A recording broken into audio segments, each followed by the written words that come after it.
Yeah, just starting. Are we on? There. Yes. Okay, no. Okay, Hi, I'm here. Yay! Yay! The third bitch is here.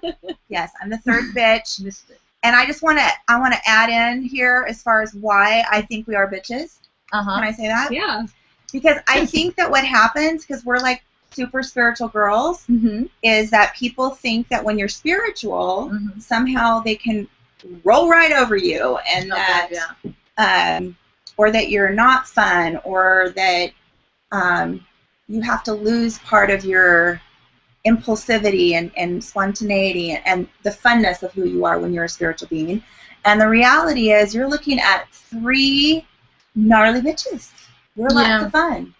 So fun and I get angry. So we all have like how different. sweetly you say that, though. So we all have different personalities, and I think scarier. Yes. Well, you know what? You said that I could be cunning, and I always thought cunning was a bad word, but I guess not. sometimes I have to stand up for home about it. Yeah, I talked about the Pepsi. I said we wanted sushi, and they're like, oh, it'd be great if Tracy just appeared with sushi. And I'm like, I should come with the Pepsi instead. Just for me, I don't share. She doesn't like to share. Well, I don't share, by the way. I think that this, us 3, we're dear friends, and we help each other and support each other, but we're all different. We were talking earlier that we weren't recording is how in astrology all of us are different elements, and then she was saying in the Enneagram, the categories in the Enneagram, we're all in different categories in that too. Yeah. So there are 3 triads. So there's the feeling type, the thinking type, and the instinctual type. And I'm an instinctual. You're the thinking, you're the feeling. Yes. And we're fire, earth, and water. Yeah. I'm fire, right? Yep. I'm fire. She's fire. And I'm water. And she gets to be stuck right in the middle. Luckily, we don't have some airy person. So we were talking about some things that we all are going through right now, and one of the things I can just share for myself is that I'm in a relationship with someone who is not at home right now. I mean, like right now? He's in jail. Okay. So he's definitely not home. Yeah, and like when he got arrested for like 2 months, I basically just put my life on hold. Like, it was ridiculous, and I finally realized that, I've got to keep living. I've got to keep. It doesn't matter, what happens with his court case. I kept thinking, okay, well, we're going to go to court. This will be resolved. Everything's going to move forward, but it doesn't. And I know things happen like that. So that we can grow. Well, see, you're such a loving person. I mean, geez, we're talking about the different personality types being a 2. She's like a helper, and she's like all womanly, Look at womanly. That. She's very and all boob. She is, and very nice too. Thank you. Very nice, yeah. So for $9.95, I can show you. I'm just kidding. She's not. That's anyway, that would be $995. That's the after midnight video. Yes. Yeah. I forgot what I was gonna say. Okay, we were talking about Tracy's feet. Yes, Tracy's feet. No, the womanly 2. The womanliness. Oh, the 5 analytical, organized. Yes, and she is very. She's more like she's a mystical one. Like you have no idea what she's thinking. She's a mystery. She doesn't like she's to like be the late, beauty, and I don't understand that. She doesn't what? She doesn't like to be late. Oh, God. You know how some people don't trust people who don't drink? Yeah. I don't trust people that are on time. You don't trust me? Yes, I do. I don't. I'm just kidding. I knew that because I can see what you're feeling. Yeah. Oh, she does. Oh, that's bad. She knows everything. How would you like to have one of your best friends? You walk into a room. She knows everything. I keep asking her questions. But we tell each other anyway. Yeah. Oh, we always ask her. She can't ever get through a sentence without us going, so what's going on with me? Yeah. Well, I was just telling her, and this is the whole thing about like different ways of relating, because like, some people are more direct, some people are more indirect, and I asked so many questions because like I'm very literal, so I'm still not getting the answer I want. You know what I mean? Because I need someone to But say. that's the way spirit is sometimes. And maybe it's different for other people, but for me, I feel like a lot of times they give me a message, especially if I'm channeling. A lot of times they give me a message, and if people ask, they're like, and it's not me. Mhm. Spirit is going, I just told them the answer to that. What But do that's they a ask? lame answer. See, you gotta say, No. But she said, I asked Why her a don't they question get like, this? when is this gonna happen? She's like, it's gonna take years. What kind of answer is that? Okay, but have you heard like the story about the person who's drowning and they keep asking for God to save them, and the guy comes by with a boat, and the guy's like, that's okay, God's gonna save me. That's different. And then they die and they go to heaven, and yeah, I know that. why story. didn't you save me, God? I did. I sent you a boat. It's different than saying, okay, this is your spirit guides you have to talk to, because they can just say, you know what, it's up to God, or it's up to timing. But don't give me a time. And someone that's extremely impatient sometimes. Okay, it's going to be 2018, the month of December. That's too late. The relationship will start on December the 8th at midnight. See, I need that. Okay, write it down. But that's too late, though. I don't like that. Next month? Does that mean you'll move on? What? Does that mean you'll move on?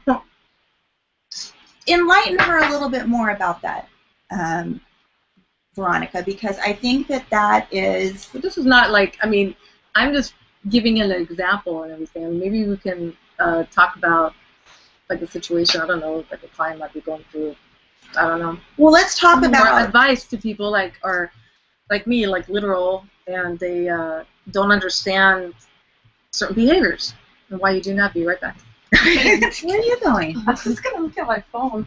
Oh my, okay, let's talk about that. Obsessive compulsive behaviors around men, and how women, how we do that. Have you ever done that? Yeah. I don't picture you doing that. You're so like cool and collected. No, yeah, I've been there. It's been a long time. But what was weird is like when we did the interview for Indivo, and you were talking about how you were like the atheist and stuff. There was, I mean, I know Veronica very well. We've been friends for a long time. But these little things that come out because you do always seem so together. You know what I mean? Yeah. So talk about like your obsessive stuff. It's been a long time. Yeah, I call Mahastee about 30 times a day. Yeah. And if she doesn't answer, I will go to her house. Why don't you call me like that? I'm just I've actually have come to her house. We have a very 2 hours late. We live here on this couch. Go ahead. Yeah, well, you know, I think it's everybody deals with growing up in different ways, and I when I was not a teenager, because I was an asshole when I was a teenager. Really? But I was a punk. I didn't go to school. Like theater classes after lunch. I'll show up then. What were you mean? No, I wasn't. No, I wasn't a bully, but like, I also just didn't take shit from people. I was a theater geek. Yeah. I hung out in the theater classroom. Those theater people are annoying. I was a theater nerd, but yeah, I was kind of a. Do you like Glee? No. God, I don't either. I don't know what's up with that. Okay, so let's talk about our personalities. Yes. Okay, so she's a theater geek that doesn't like people. Go ahead, continue. I think more like in my early 20s is when I felt really unstable, and I think that's the period of my life where I was really trying to figure out who I was. And in that period, I got married, which is a horrible thing to do. I think that's why so many marriages that start when you're young don't work out, is because you're still figuring yourself out. Mm-hmm. And once you get to that point of figuring yourself out, it doesn't always line up anymore with the other person. And I think that's what happened. I was in my early 20s, and I was a bartender, and my ex-husband was a bartender. And that was sort of the lifestyle. And when we got married and we had a kid, and I started getting into deeper things like spirituality and wanting to connect there and seeing these and wanting to be home and be with the kid and everything, and him not not being interested in that and not understanding why he couldn't drink all day on Sundays and then come home and like things that just should be. Why can't you drink all day? No. I used to drink all day on Sundays. It's called Sunday Fun Day over in Main Street or in Huntington Beach. The world, I think, is Sunday Fun Day. Yeah, it is. But I don't anymore. I'll have tomorrow. No, not tomorrow. On Sunday, I'll have 6 years of sobriety. Oh, so 6. Isn't that like the year of the bratty years? I don't know. 5 was the fucked year. Oh, yeah. 4 to 5, that was, that's when all the stuff happened. But that brings me to a point, because you talked about, getting married early. I got married very young. I stayed with my husband for 16 years. I didn't last that long. Well, I think that when you look at things from a spiritual perspective, these things all happen exactly the way that they're supposed to. And so even though my marriage didn't work, I know that it happened exactly as long as it was supposed to. Yeah. And I know that when I made a choice to leave my husband, it was a conscious choice, and I knew my life would forever change. And at that point, I wasn't. I mean, I had been in. I've always gone to church. Okay, but I wasn't spiritual at that point. And yeah, big difference. Yeah, definitely. And I don't think that if I had stayed with my husband, I would be as spiritual as I am today. So it was, even though it was like this conscious choice, I remember the moment when I was like, okay, I can either continue driving. I had an affair. I can continue driving and go. This is Confessions of the Mystic Witches. Continue. I'm an open book.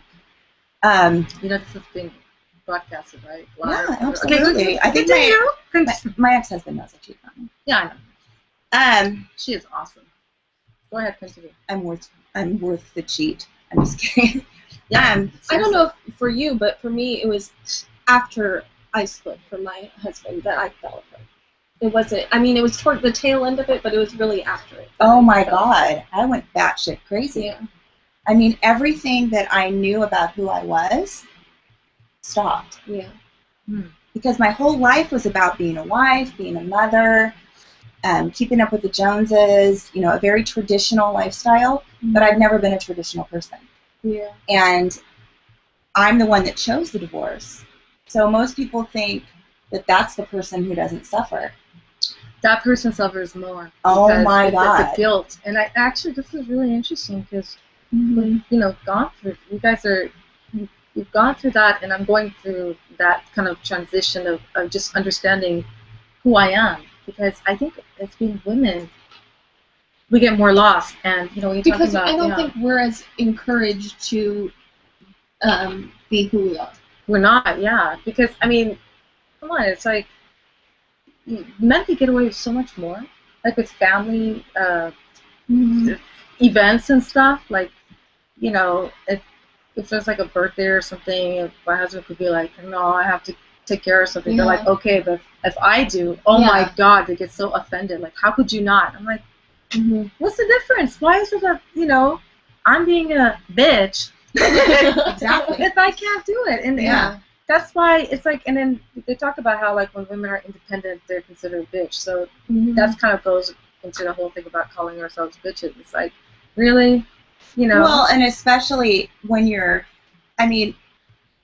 brought up an excellent point, and that is that we don't get to really come into our own and be who we are. Men, I have a daughter and I have a son, and I've raised my children differently, but when I was growing up, I had an older brother and a younger sister, and even though my parents encouraged me to have an education and a career, once I had children, it was like, you're staying home with them, you're going to take care of them. And when I left my husband, in order for me to leave the unhappy marriage, I really had to separate myself from the feelings of being a mother, too. Oh, yeah. And that was a very difficult time, and my family judged me horribly. So then I kind of went on the other side of things, but finding now, because I was able to stay home for a while with my kids, being back out in the corporate world, having that aggressive, I'm more of a managerial, Mm-hmm. I take on more of a management role. Men cannot handle when women have to be the cut and dry decision maker. But you're also, I think, the personality that you have, it would be more difficult because you're also very feminine. So they're like women that just really don't have that energy, and I think men will have an easier time. Like, I don't know, I just have a stereotype of being like more in the engineering field. Maybe not, or you know what I mean, more like analytical in that aspect. You are very analytical, but you know, maybe like the energy you have, the way, like the spirituality, you know, with maybe the boobs, whatever it is, it's kind of like, you know, the boobs. Yeah, it's the boobs. I They think. paid for themselves. And it could be both ways, though, like what you're talking about, because you know, I studied psychology that the biggest fear that women have, well, that was like 10 years ago, may have changed, is having a male boss. That women have difficulty in the corporate field because they don't know what to do. They don't know how to act. It's like, should I bring you coffee? Should I not bring you coffee? They have difficulty giving eye contact. I know, like in my culture, it's bad to give eye contact.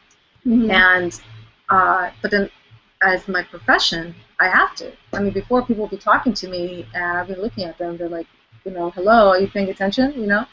So that's another thing. Is like, it still is kind of difficult for me to look at people in the eye, and it's just like, you know, especially men.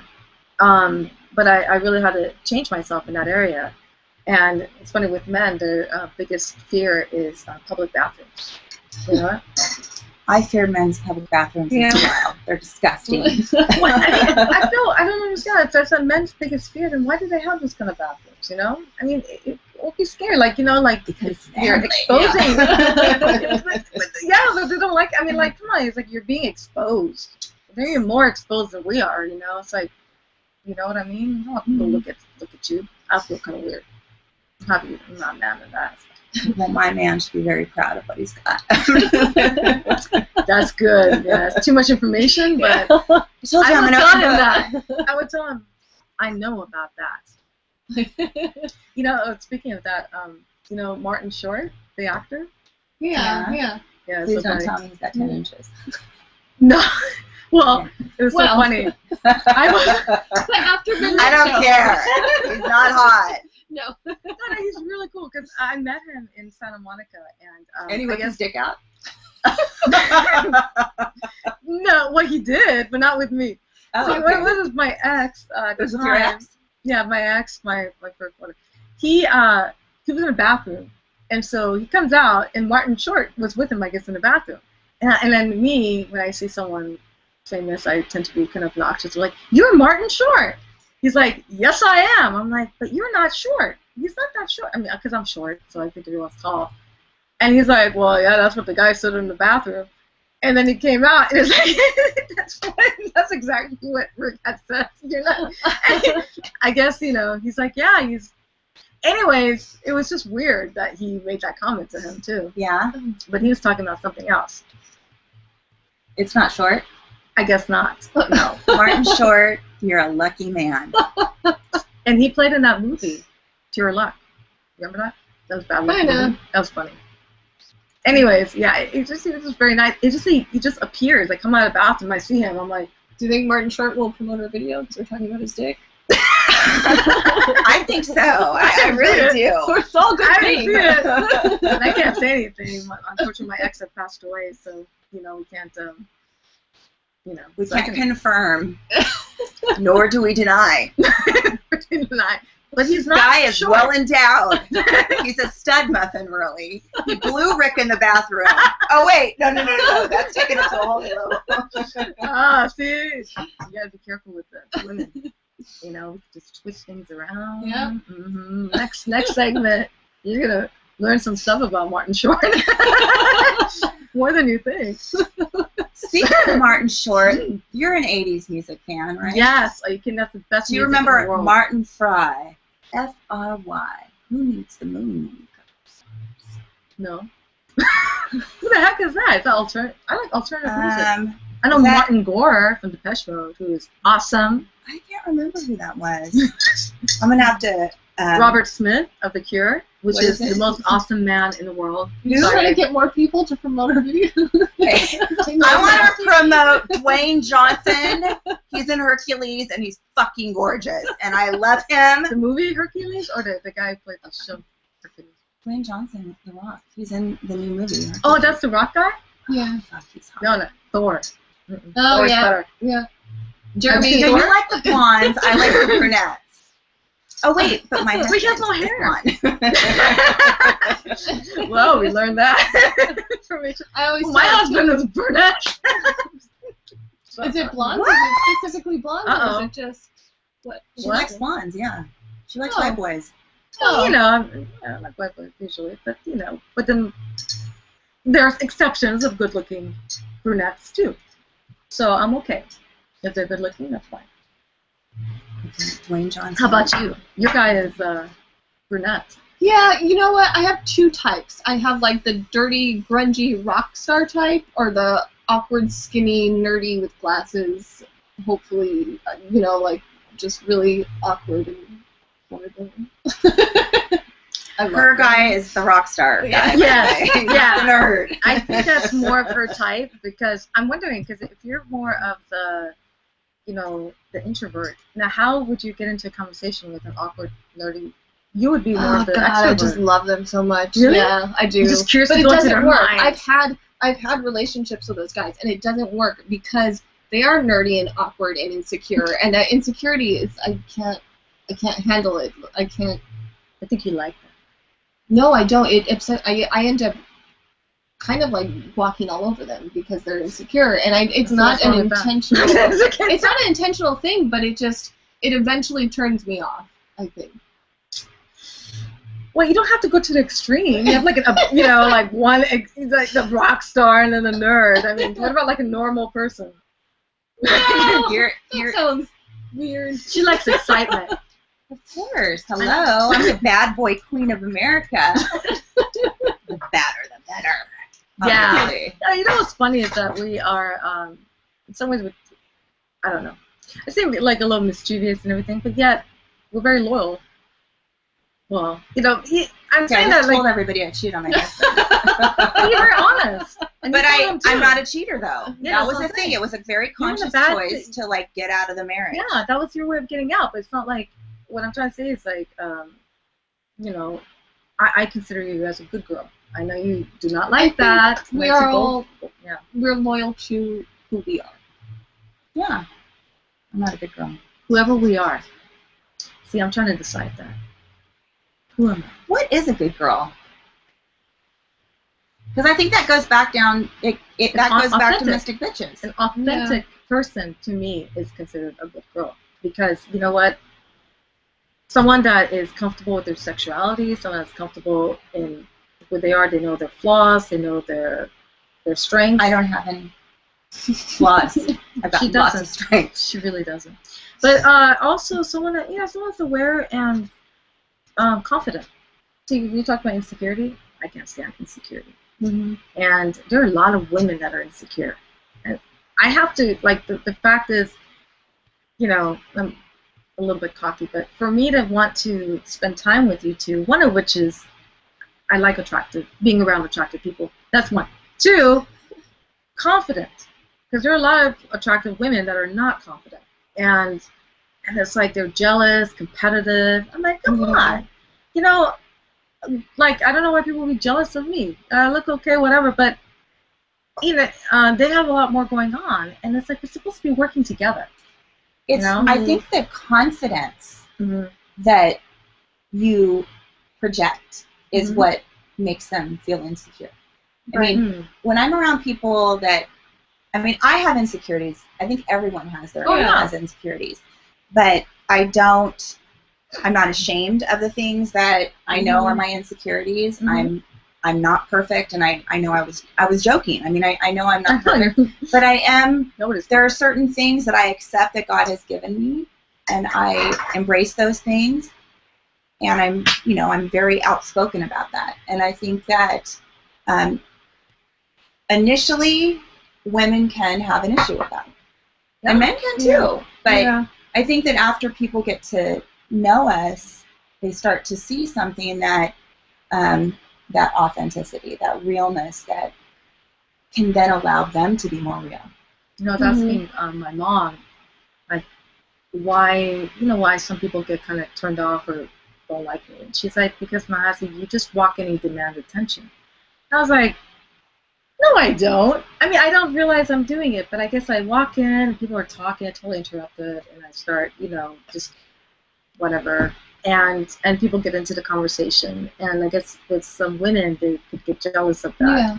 Yeah. And so I have to be around other women that can also demand attention, whichever way or another. Because although you might be quieter, you demand attention. I know you want attention too. So, I mean, you're an actress, for God's sake, right? Like, what do you expect? I hate acting. I was telling you, it's like torture. But obviously... There's two different kinds of actors, because I was just thinking about when I met each of you. Like, the day that I met you at the Watt luncheon, I was very drawn to you. And there were very few people at that... Go ahead. My beauty. Go ahead. Continue. I mean, I'm a very...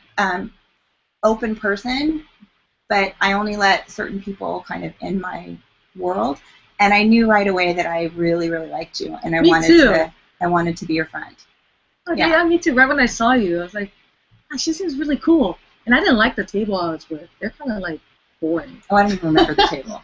Yeah, I remember it. I mean, I remember I wanted to go and talk to you. And then I remember when I met you, because we won't mention any names, but when I met Veronica.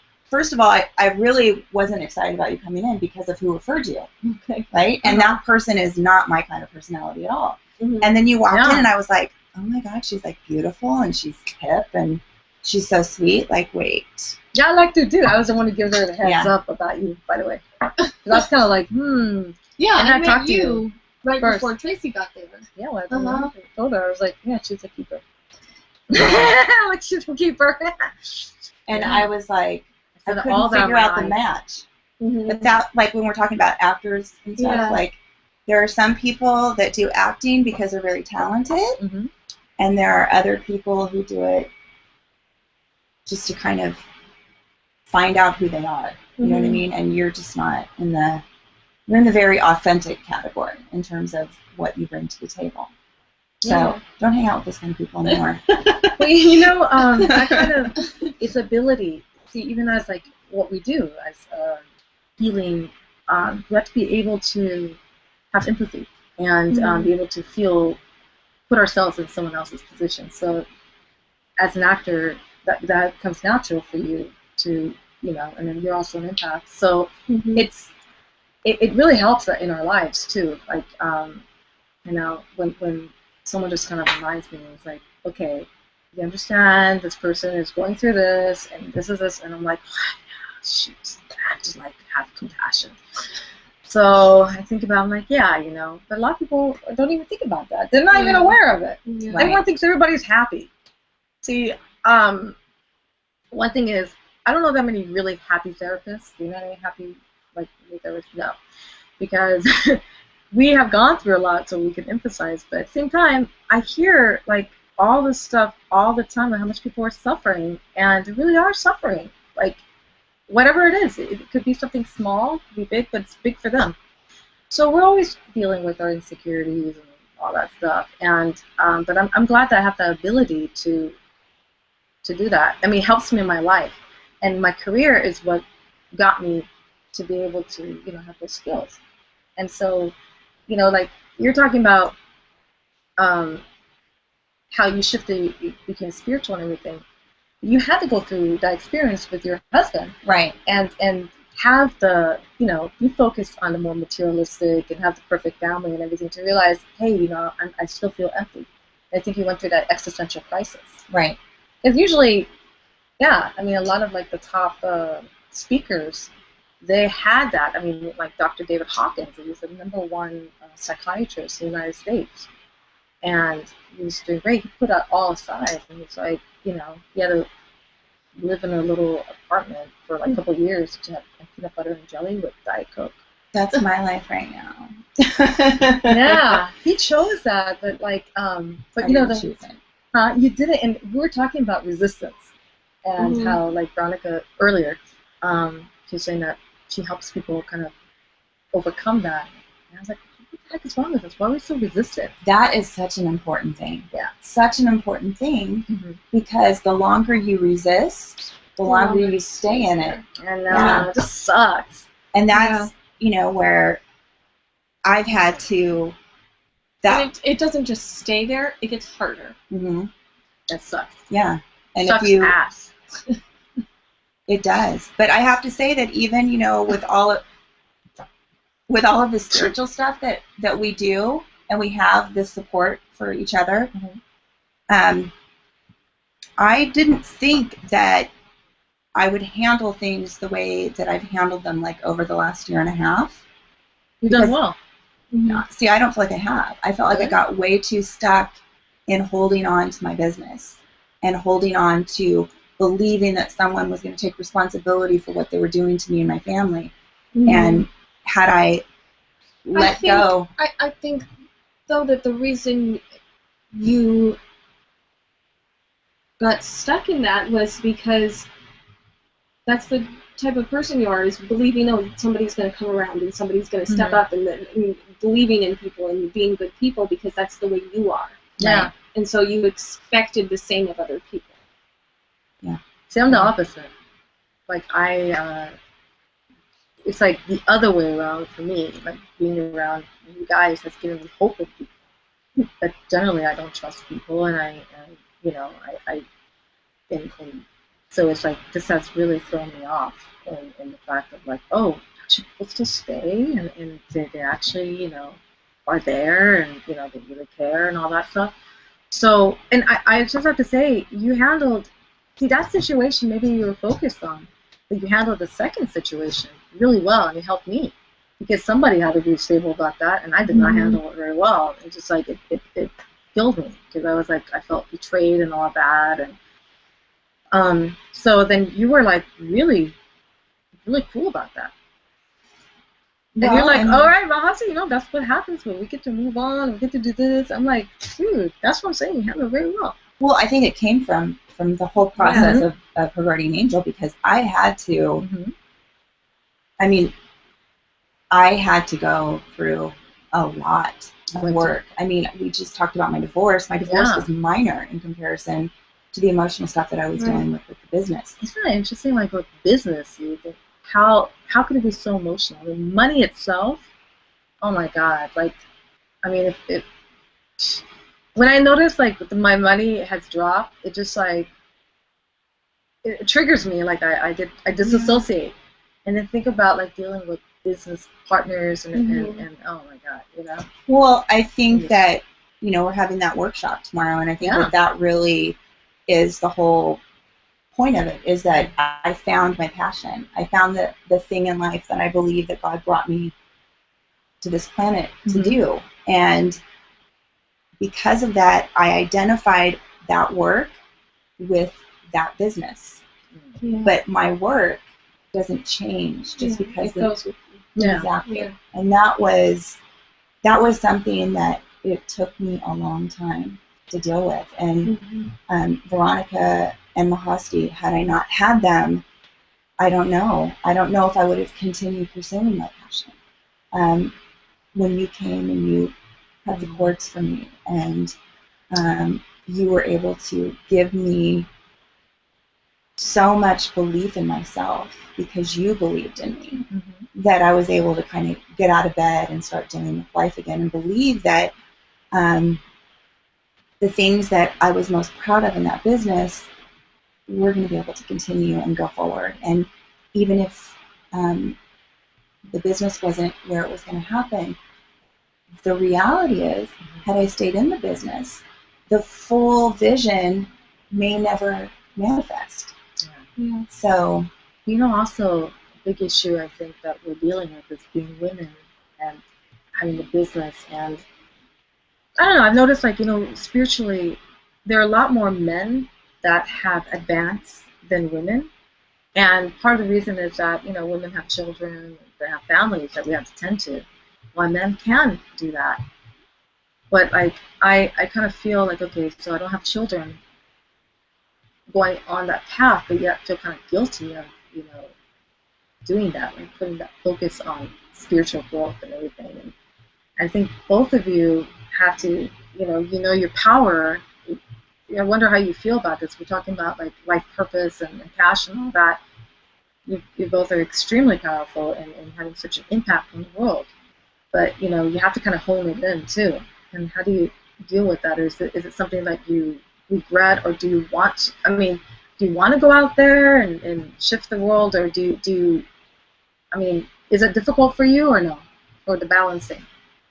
Well, most recently for me, I've had to kind of reel it back in because I've spent the last 5 years working like 7 days a week, and my kids pay the price. And I'm no longer willing to sacrifice any more of the time that I have with them in order to do what I love. Because honestly, at the end of the day, I realized how selfish it was. Was it selfish? It was selfish because it fed my ego. No, because I'm really good at it. Okay. And but if you're helping the world, is it selfish? I don't think it's about that. I think it's about learning how to balance everything. Exactly. And I see you doing a really good job with that. Yeah. You make that quality time for your family, and you schedule things. And that's where you're such an important part of this, because we're like butterfly.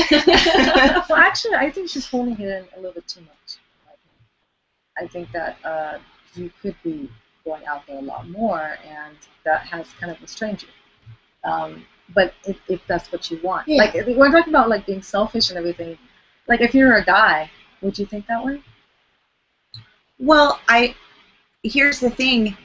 Whether I was a man or a woman, it doesn't matter. What I feel is that it's not that my kids have paid a price. It's that I've missed part of my children's lives. So you don't feel like it's a calling or something that you're not going after? No. I think that I can do both. I definitely think I can do both, especially now that my kids are older. Yeah. And they're lovely kids. You've done a great job. Thank you. I love them. I'm very blessed. But I don't want to miss, I don't want to miss enjoying it, because it always felt in the last 5 years, like if I had to go to back to school night or parent-teacher conference or whatever, I'm not going to lie, I was like, fuck. I don't have time for this shit. It was just annoying because I had done so much of that. My children are 7 years apart in age. So I did that a lot with my daughter, was in the school very active. And then it was like, I've already done that. I don't need to do that anymore. I realized it was all bullshit. Like, it doesn't really change the outcome. Yeah. But at the same time, there's so much to enjoy about your kids that I stopped enjoying that. You know what I mean? Yeah. Well, that's good, because you are someone that's very relationship oriented and love oriented, and you have the most adorable son, and I can see how close you are with him, and in that case, I think it's a little different for me because I don't have kids.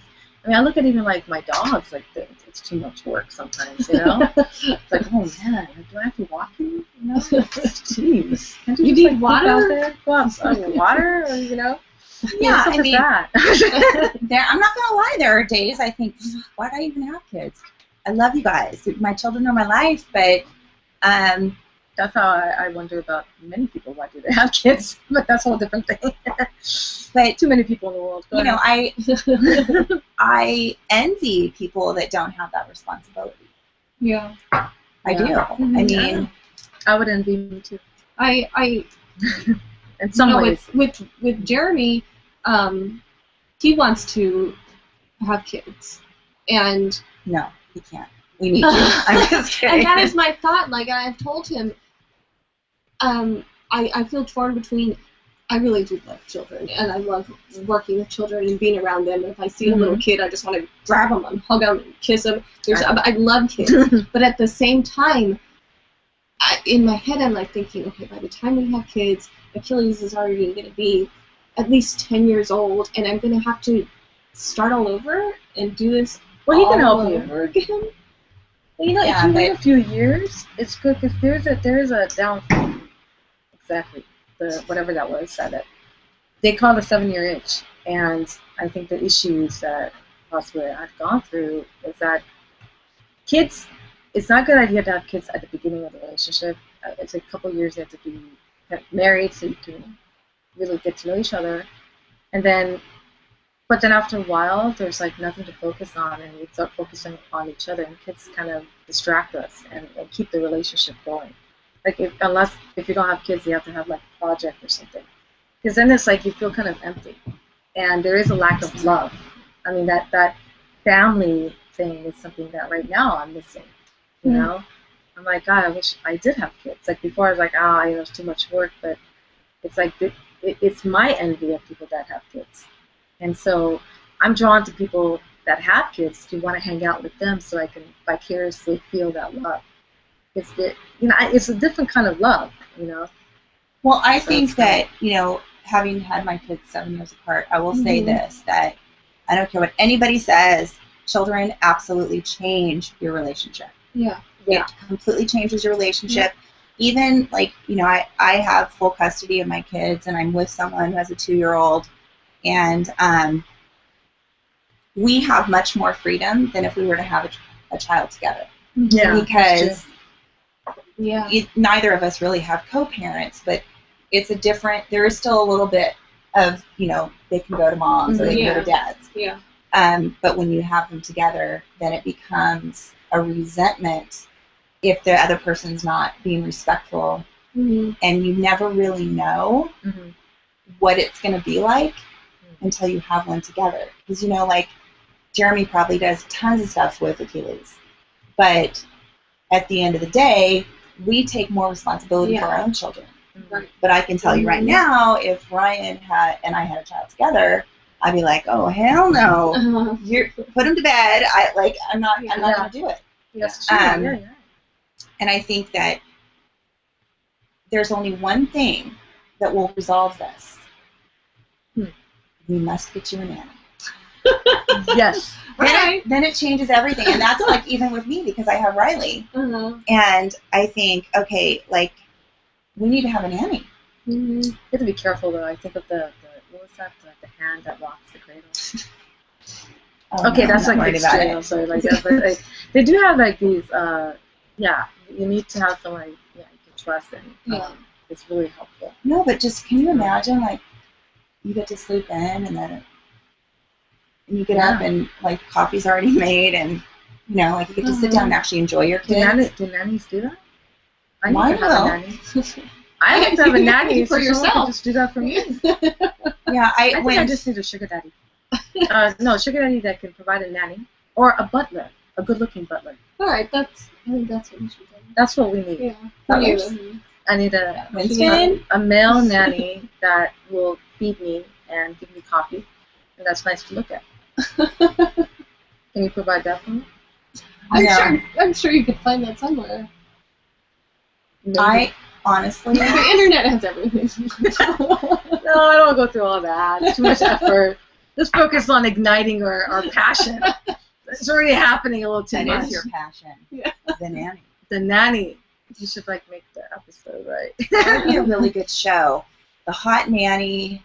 And Mahastee. And Mahastee. What the heck? I'm the hot, and the mystic bitch. No, I'm just kidding. Yeah. Well, speaking of that, if you are curious to hang out with us, not in that way, okay? We're not talking about that. But we are having a workshop, and you can see us tomorrow in Orange County. And this workshop's going to be really powerful. So we got, like, 3 different approaches, powerful approaches, on helping you discover, connect, learn, access, shift, your soul, manipulate, like those words, feel empowered. And it's just, I mean, I have had such amazing experience just hanging out with these 2, just knowing them. And I've worked with both of them. So we were talking about you, Tracy, of how energetic you are, just like being around you, like you get excited. And I was saying, like, I feel like I burn calories. I don't even need to exercise. This is just so like, you know, she gets you so excited, you know, and she's like, she has all this powerful energy, vibrant energy, and she's like, that like a person cannot be depressed being around you. Like, and I was going through all that. Yeah. Thank you. It's true. And we got Veronica here, and she's like goes in so deep, and like, you know, and I mean, wow, like you really got me alive, you know, and it's such a sweet way. You know, you wouldn't think, you know, this lovely person, you're like, oh, she's like a little delicate and all that. Man, she's powerful. And, you know, so it's like, I think someone would be dumb not to want to come and work with us. I mean, you know, come to this workshop. But it is, if you are interested. So if you don't come, you're a dumb shit. You know, it's funny, like, that's the way I Why talk. isn't that our motto? Yeah. If you don't like what we're saying, fuck you. Yes. I'll put that on the website. I like it. I would love that. I mean, no, but, you know, that's my attitude. It's funny because people think I'm persuasive. And I'm like, I'm not persuasive. And it's not like I'm doing it on purpose. If I really believe in something, I'm like, well, someone would be really stupid not to do it. And so then everyone would do it, right? And they're like, look what you made me do. I'm like, what did I make you do? They're like, yeah, you're saying you're stupid. I'm like, yeah, I really think that someone would be stupid not to do it. Doesn't mean that you have to do it. Well, a good portion of her clients are porn stars now. Because I'm just kidding. I have awesome clients. Awesome. And yeah, but anyways, so let's go. I was going to say, speaking of porn, satisfy your soul's passion workshop. So this tomorrow. Santana. So you know what you can do is check out our website. Now, not the Mystic Bitches yet. We actually want to know what you think.